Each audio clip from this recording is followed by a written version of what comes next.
This is a short video about worry, why it's a useless emotion, why it's harmful, and why it's spiritually counterproductive.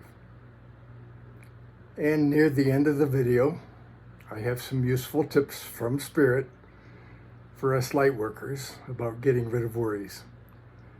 This video isn't long, so please stick with it around to the end. Worry is a useless emotion because it doesn't change anything. When we're worried, we're afraid that some outcome will be horrible, or at least not to our liking. Most of the things we worry about are things that we tend to feel we have little control over. Sometimes, for example, in a local election, we may be able to take action to influence the outcome, but even so, it's the action, not the worry, that makes the difference. Most of the things we worry about are things that we feel we have no control over. And often we really don't have any control over the outcome at a purely human level. Examples abound in our national politics. Worry is a wasted emotion because worry doesn't change outcomes. Physically, worry can be harmful. Worry is blamed for gray hair, ulcers, facial wrinkles, and I suspect that worry affects blood pressure and digestion. And besides being harmful to our health, worry can also severely limit what we enjoy doing, which can adversely affect the quality of our lives. For example, some people don't get to travel to places they love to see and events that they love to attend because they worry about air travel. Worry is anxiety about the future. For anyone whose life is wrecked by anxiety, there's help, even in social media. This clip is one example. Anxiety is literally nothing more than you thinking about something in the future and thinking about it in a manner where it starts to sound an alarm in your body. First of all, if you catch yourself worrying, if you catch yourself out in the future catastrophizing, if you catch yourself in that, what if this, what if that, if you let your thoughts spin, it will spin you out of control and then you're going to start to feel anxious. And so you want to count backwards, 5, 4, 3, 2, 1. And one of the best, most effective things you can insert as a different pattern is this. What if it all works out? What if it all works out? What if I get on this plane and even though it's bumpy, it still lands and it all works out? Because you can't argue with that. If you can stabilize your thoughts, your body settles down and it doesn't escalate. So you're going to interrupt the worry, 5, 4, 3, 2, 1, and then you insert something else. You can also say this moment will pass. You can say I can handle this, but you've got to interrupt those thoughts and insert something else. In the spiritual arena, and this is my main focus here, worry is counterproductive. I like to say that worry is spiritually tone deaf. The first reason I say that worry is spiritually tone deaf is that the word worry is often a misuse of terms that doesn't help anyone. Many people, including some of us spiritual YouTubers, sometimes talk about some troublesome issues, often in the political arena, that we need to worry about, when I trust we really mean that we need to be aware and give our attention to. But words matter. We shouldn't say worry if what we really mean is pay attention and do what you can. Another reason worry is spiritually tone deaf is that we generally worry because we feel powerless to change the outcome. Feeling powerless is forgetting who we are. We are vast spiritual beings. Our souls are multidimensional, residing in the past, in the future, and in the heavenly realms, as well as being in and all around our bodies. And the creative source is in and all around us. And we have angels as spirit guides. We are not lacking in power. When we feel powerless, what are we pretending not to know? All we have to do is remember who we are and call on help. The most important reason for saying that worry is spiritually tone deaf is that it tends to have the exact opposite effect from what we want. Spiritual teachers like Abraham Hicks tell us that we draw into our experience or manifest what we think about and that which matches our vibration. If we constantly worry about a bad situation not getting better, we're contributing energetically to the creation of more of the bad situation.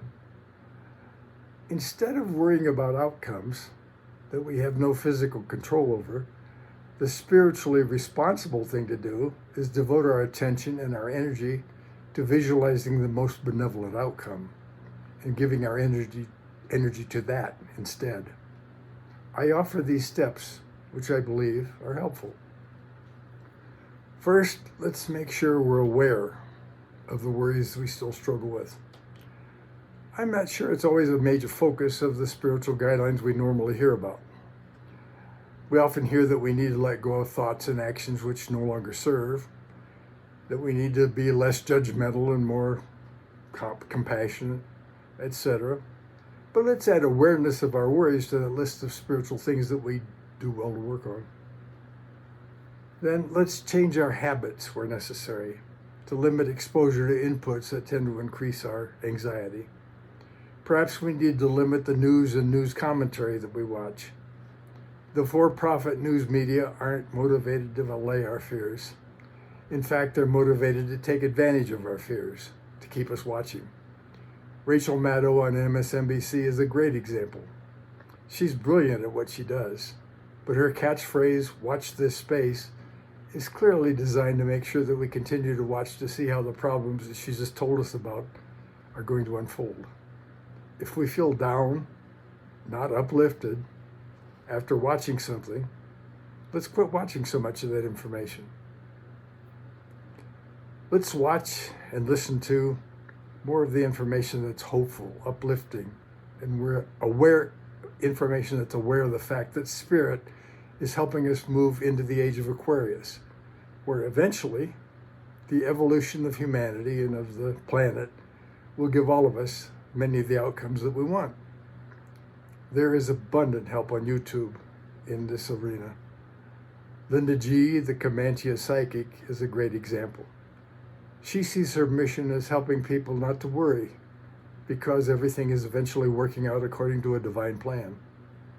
She's one of many psychics who helped us through the awfulness of this last few years. There are many sources of similar help. Let's make it a habit to remember our spiritual power. When we're aware that we're worrying, let's use that worry as a trigger to remember quickly that we need to say, "Oops, I forgot for a moment there, but I remember that I'm far from powerless." And let's remember to trust the universe. Trust the process. As Cash Peters says in an audio-only YouTube posting he's entitled, "Rest Easy, All Is Well," in the bigger picture, everything is working out exactly as it should. I still listen to that audio every night before I go to bed because I often need to be reminded about trust. And finally, let's remember to take advantage of the expanded power in collaborating with other like-minded light workers. Where two or more are gathered is a biblical principle that's a spiritual truth, not just confined to the religion that might want to claim it. That is what the YouTube psychics that hold prayer sessions and entertain prayer requests from viewers are understanding. That a large group of people asking for the same thing at the same time have tremendous power to change things. Don't be put off by the term prayer. This isn't a religious thing. It's a spiritual phenomenon. Well, I'm not worried that this video was helpful. And I'm sorry, that was a lame attempt at humor. I trust that this was helpful to some because it was helpful to me when I channeled it. And so, like, subscribe, share, and please comment. I really appreciate your comments. See you next time. I was so tickled that Earl recorded this video today. When he talked to me this morning about what he had just written and wanted to share it, I was not only thrilled, but just beyond belief delighted to share this beautiful man with you, with the world. He is an elegant gentleman, and he has so many wise things to say, and I just wanted to pop in and tell you how much we appreciate your encouragement, we appreciate your watching, and that we wish you all a very happy Labor Day. But thank you, Earl, for doing such a beautiful job of presenting what you had to say. And I think reading the words that you were able to channel worked really well. It's harder to do when I'm in here because I just kind of blab. But it's one of the things I do. And you are elegant in how you say things. So thank you, Earl. Thank you, thank you, thank you. We wish you, again, a wonderful weekend. I know there's some people dealing with floods and heat and all kinds of things, but we send them energy, we send them love, we send them a sense of encouragement that they'll be able to deal with the things that are going on. Thanks so much for letting me pop in for just a minute. And very soon we'll be together We'll on do camera another one. again. Yeah. We will. Okay. Oh, and I did my hair blue today again. I like it. I'm celebrating my gray, so I do it blue just to make sure that every one of those gray hairs that I earned is being celebrated, not covered up. Thank you, Earl.